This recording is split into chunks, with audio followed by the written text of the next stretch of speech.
Rewriting Your Inner Story with Dr. Graham Taylor. Part 2 is here, where we go back over the support system, get a chance to look at controlling your controllables and discuss the importance of assertiveness. I hope you enjoyed this as much as I did.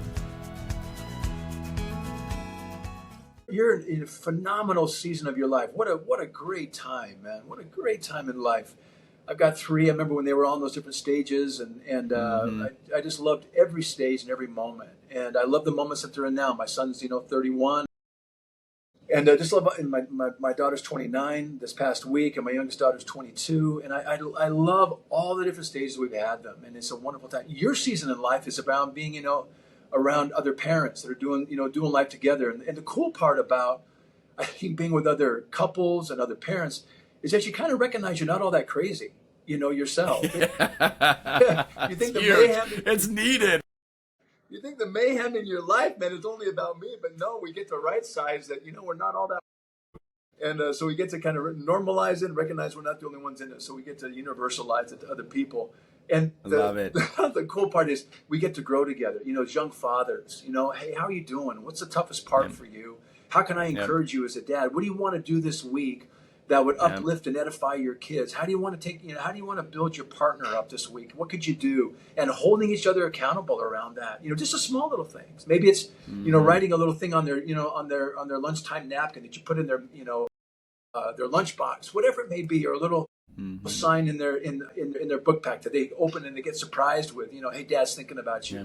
These are awesome things that we can do that we get to in different seasons, encourage one another. So to say, hey, I'm in this season, give me some tips. What do you do? Or how can you encourage me? And to set you up to do and give you permission to do that with me, So yeah, I like that. Yeah. Oh, that's beautiful, right? That even right as you're saying right there at the end, Graham, that permission to do it together, right? And to be inviting people in that way. And, again, I love the way that you highlighted as well, this intention piece, and what it means to, even with this support system, right? These support people that are in your life, what it means to have that intention towards it. And I think that's a part of what's so huge with this mental fitness kind of idea and concept, is walking through in a way that is not so reactive, but has this ability to be a little bit more proactive in life, right? To be a little bit more intentional. And I love the way that you highlighted that with people. Because, right, so often I would speak about that, with what I'm doing myself. Like, yeah, be intentional about, I'm going to do this, and this for myself. But that goes to people as well. So, I absolutely love that, Graham. I appreciate you stirring that and bringing that one in, man. That's awesome. So let me hit you with this as we're continuing a little bit more and just hearing from you. Maybe if there's a story or something like that pops up for you in regards to kind of this, whether again, mental fitness or the grit, the toughness, the things of being who you are in so many aspects of life, right? And so I'd love to invite just an opportunity if you got one that kind of pops up for you. Yeah, to be honest, I think my greatest mental fitness and toughness came in my later years. I'd wish it'd come earlier. I had really, really hardworking parents. They were sacrificial. They had great attitudes towards life. They modeled commitment to me, dedication, sacrifice, just really wonderful things. They were godly people. They set me up spiritually with a great foundation, my life as a Christian man, with a confidence and certainty that I get to walk through life with. But they didn't teach me assertiveness, nor did they encourage aggression. I loved sports from a very early age. You need to be assertive and aggressive, in sports. You need to be able to go on the court and do that, or up on the diamond and do that. And on top of that, they were somewhat adverse in general, to conflict. And they kind of modeled a little bit of a fear of what others might think.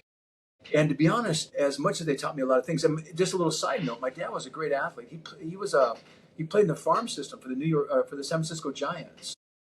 And it was the New York Giants back then. He was a pitcher as well, solid guy. Played for pitched and first base, and so he was very athletically minded. But he kind of took a little bit of a back seat. One of my greatest supporters and cheerleaders, but in terms of teaching me things. He didn't do that, or how to think in moments. So I had to kind of learn a lot of this by myself. And it really affected my play, mostly offensively as a basketball player. And I didn't really feel safe enough to cut loose, to really take risks in some game situations. And I had the ability to do it. I was a very good shooter, and I had some really good skills. I think I was, I'm 6'6", and I played against some of the, I played against some really big guys. I played against Akeem Olajuwon and Clyde Drexler and Detlef Schrempf and a lot of these old guys from back in the day. Byron Scott, those were all, guys I played against in some of the leagues that I was in, and some of the summer things, and some of the schools I played against. And so we had a wonderful time, but I was always not as confident as I should have been. I was a great practice player because the games were a little bit different, because that's where you really, where you run the risk of failure. That's where people are going to see you, and if you're adverse to, being seen negatively. So I had to learn as best I could to turn things on. I had to literally kind of create a switch. Okay, now I've got to be aggressive, but no one ever taught it to me. So I had to be kind of my own teacher around that, and it wasn't natural the way I wish it would have been. I think it would have been if someone had taught me. But I love to compete, and I always wanted to win. I was a good defensive player, funny enough. I was very aggressive, and I loved the challenge. I always wanted to, guard one of the better players. And I never backed down from that piece, and I was smart, and I was a good shot blocker because I had great timing. But doing that, being a defensive player, is kind of safe because you're not missing a basket. You're not getting blocked, that kind of thing. I'd be doing that to somebody. I'd be, I wouldn't let them get the ball, kind of thing.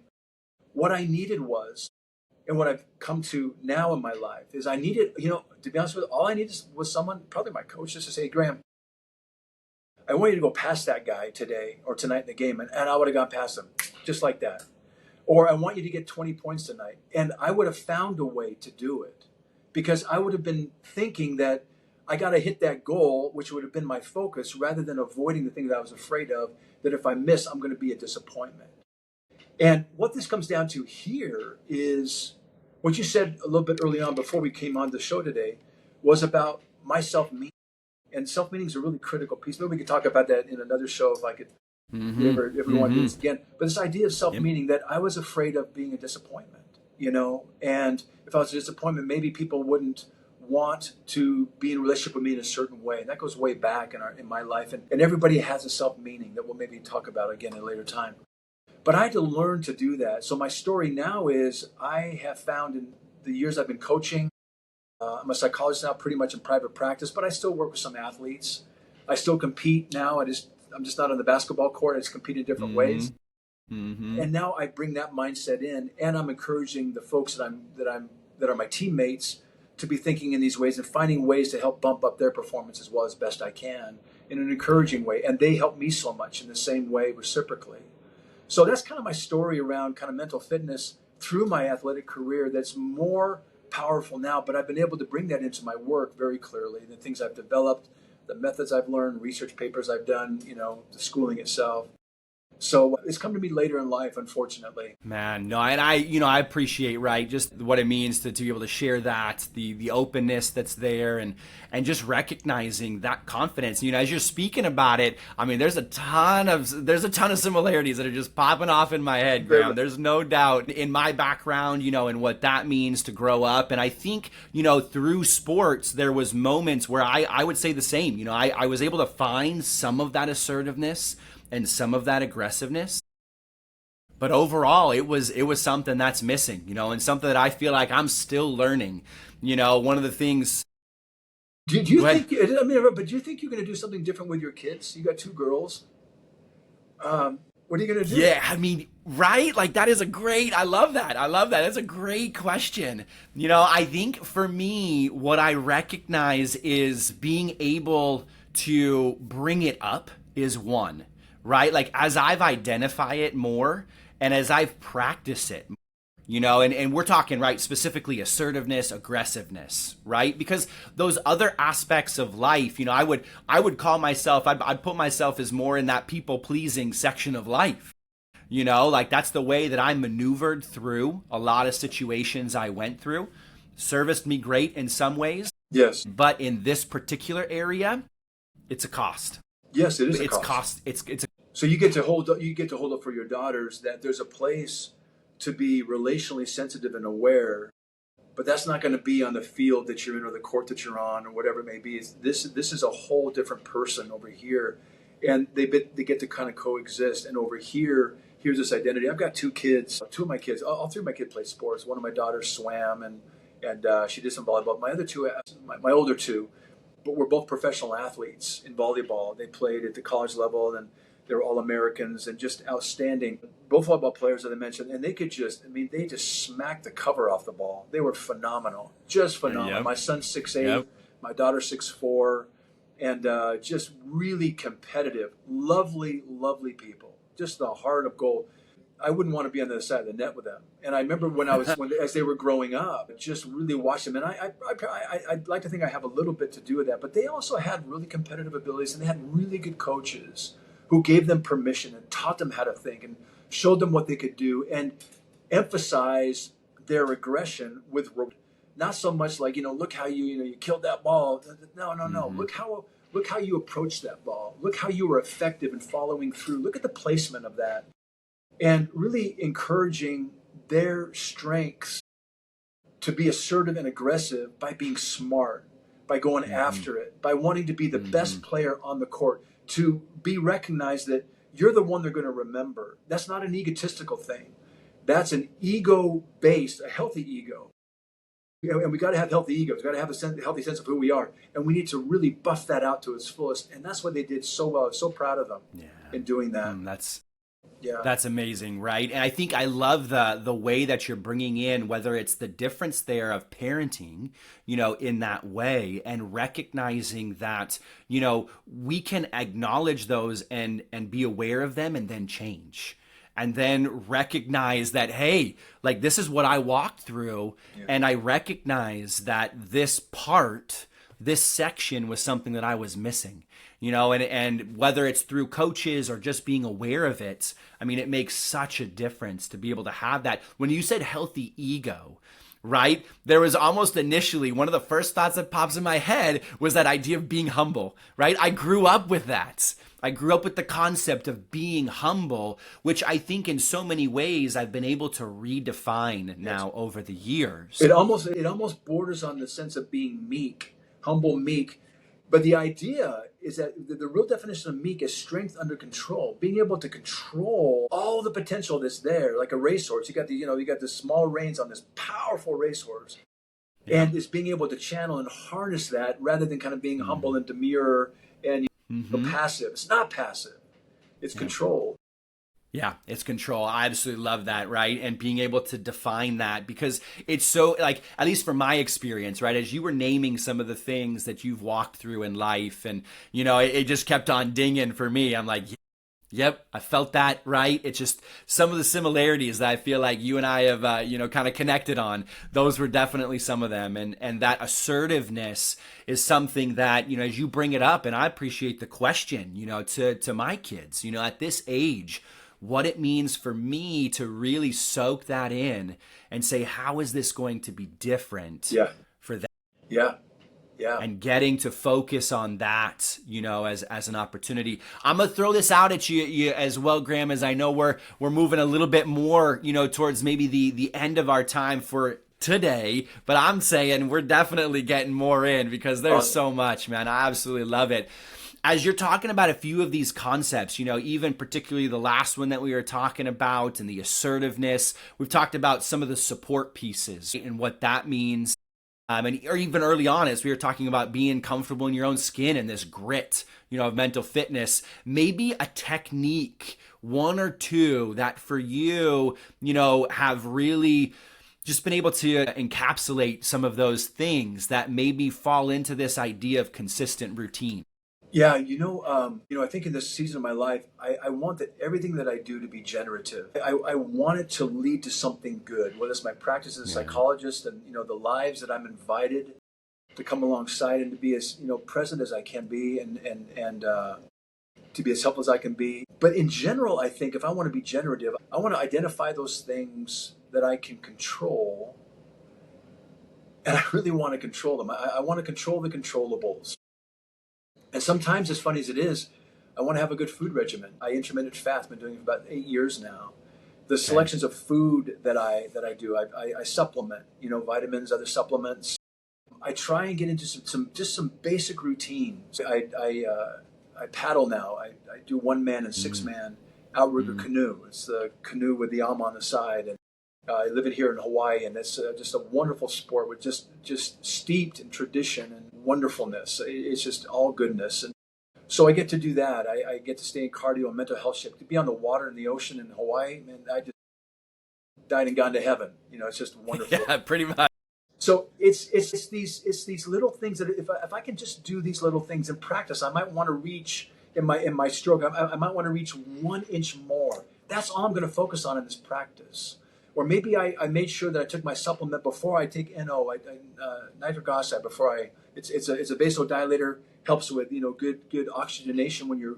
I make sure I take that 1 hour before my practice, along with two Motrin because I'm a little bit older, so I want to get the kinks out before I start practicing.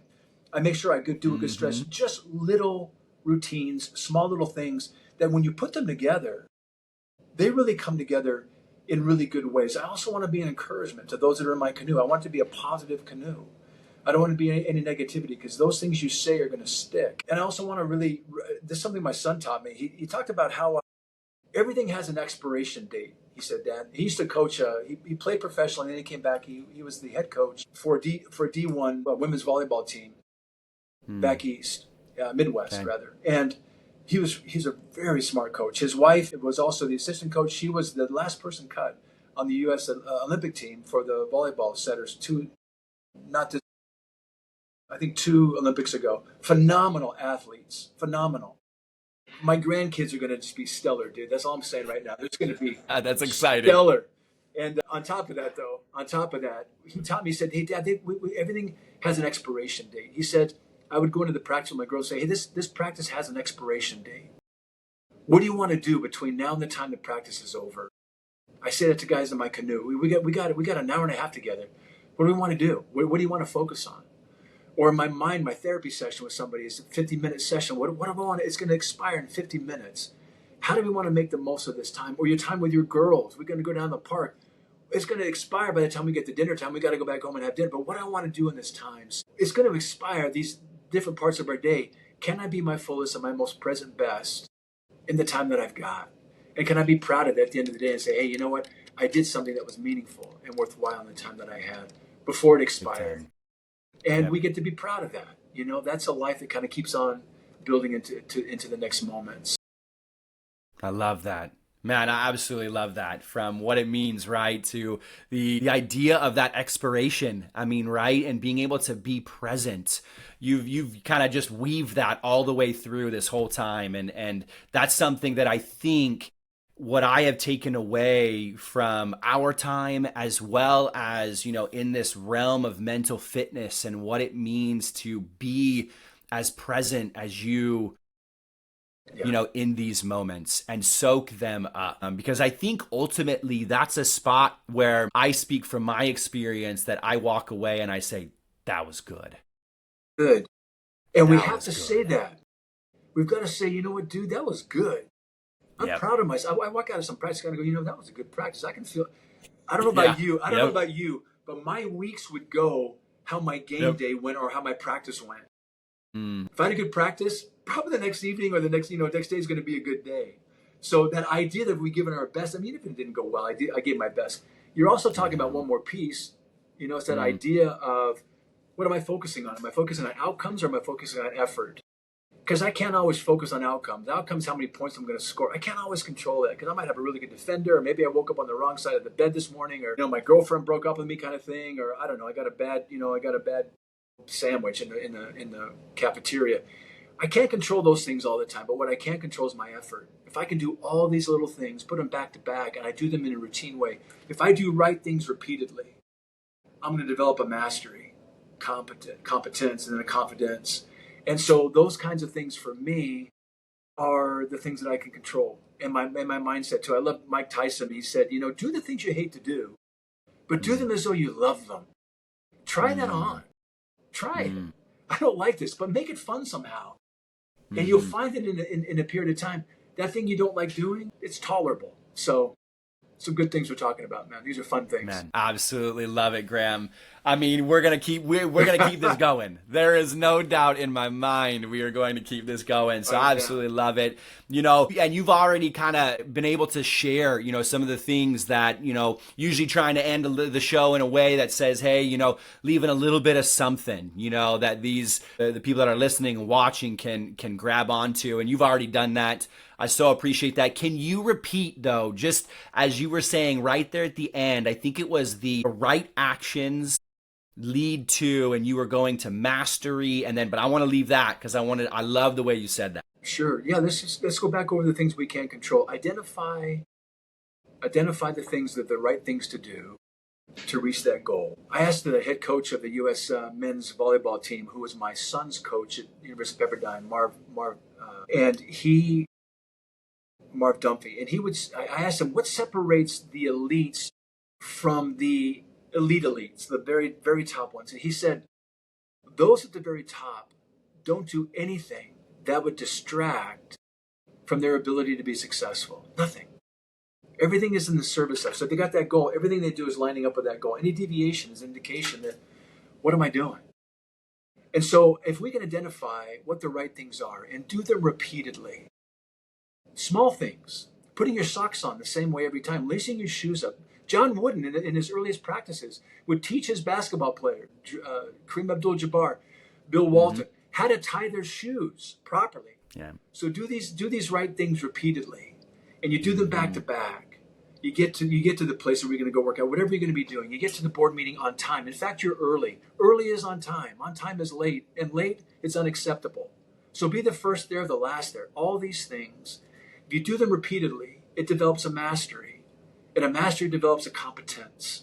And in that competence, you get to earn the confidence that you want to have to come into whatever it is in life. So that's kind of the mindset. Yep. Man, that's it right there.